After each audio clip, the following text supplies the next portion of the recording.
ရိုနယ်ဒိုမရနိုင်တဲ့ဒီဆူကြီးကိုအမေရိကန်သမ္မတရဲ့အိမ်ဖြူတော်မှာချီးမြှင့်ခံလိုက်ရတဲ့မက်ဆီ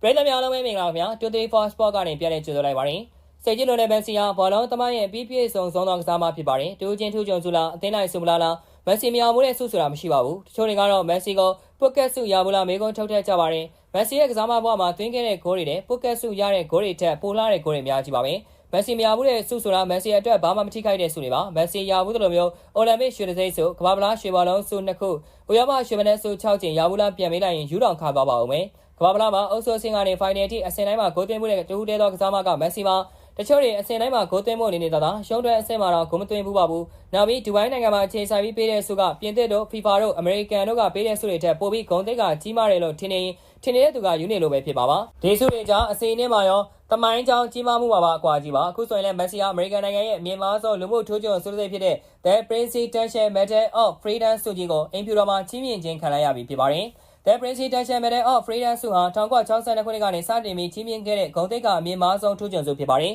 မက်ဆီဟာဒီဆုကိုအမေရိကန်နိုင်ငံရေးကောင်းဆောင်ဟီလာရီကလင်တန်ဟောလိဝုဒ်နာမည်ကျော်တရုတ်ဆောင်ဒန်ဆန်ဝါရှင်တန်ဗြိတိန်အမေရိကန်နာမည်ကျော်သတင်းသာဆရာမအန်နာဝင်းထောဘီလီယံနာဂျော်ဂျီဆော်ရော်တို့လိုပုဂ္ဂိုလ်တွေနဲ့အိမ်ဖြူတော်မှာလက်ခံရရှိခဲ့တာဖြစ်ပါတယ်မက်ဆီဟာဒီဆုကိုချီးမြှင့်ခံရတဲ့ပထမဆုံးသောဘောလုံးသမားလေးဖြစ်ပါတယ်မက်ဆီကိုအထူးဂုဏ်ပြုဆုချီးမြှင့်ခဲ့တာနဲ့ပတ်သက်ပြီးအကြောင်းရင်းကိုအိမ်ဖြူတော်ကအခုလိုပဲတရားဝင်စာထုတ်အသိပေးခဲ့ပါတယ်လီယိုနယ်မက်ဆီဟာဘောလုံးသမိုင်းရဲ့အောင်မြင်ဆုံးနဲ့ဆုဗလာအများဆုံးကစားမဖြစ်ပါတယ်မက်ဆီဟာသူ့ရဲ့လီယိုမက်ဆီဖောင်ဒေးရှင်းကနေတကမ္ဘာလုံးမှာရှိတဲ့ကလေးငယ်တွေအတွက်ကျန်းမာရေးနဲ့ပညာရေးဆိုင်ရာထောက်ပံ့မှုတွေကိုအဆက်မပြတ်လှုံ့ဆော်ပေးနေတဲ့သူလည်းဖြစ်ပါတယ်မက်ဆီဟာယူနီဆက်ရဲ့ Goal Ambassador ဖြစ်လေတာဝန်ထမ်းဆောင်နေတဲ့သူဖြစ်ပါတယ်လို့ရေးသားဖော်ပြထားခဲ့တာဖြစ်ပါတယ်အိမ်ဖြူတော်လိုနေရာမျိုးဟာဆုချင်းမြင့်တာမျိုးဖြစ်ပေမဲ့ကံမကောင်းစားတဲ့မက်ဆီဟာဆုကိုကိုယ်တိုင်တက်ရောက်ယူနိုင်ခြင်းမရှိဘူးဖြစ်ပါတယ်မက်ဆီအနေနဲ့အနှစ်တကူကာလမှာမွေးရမြေအာဂျင်တီးနားနိုင်ငံရီဆာရီယိုမြို့မှာအနားယူနေခဲ့တာပါကလေးတွေနဲ့ဘောလုံးကန်လိုက်ငယ်ဘွားတငယ်ချင်းတွေနဲ့ဘောလုံးကန်လိုက်နဲ့တသားရရှိနေတာဖြစ်ပါတယ်ဆုကိုကိုယ်တိုင်တက်ရောက်မြူနိုင်ကြောင်းကိုလည်းမက်ဆီကအခုလိုပဲစာပေးဖို့အတည်ပြုခဲ့ပါတယ်ဒီလိုဆုချင်းမြင့်ပြီးအတိမတ်ပြုခံရတာဟာကျွန်တော်အတွက်ခမ်းနားလာတဲ့ဂုဏ်စာဖြစ်တဲ့အတွက်ကျေးဇူးတင်ဝမ်းမြောက်မိပါတယ်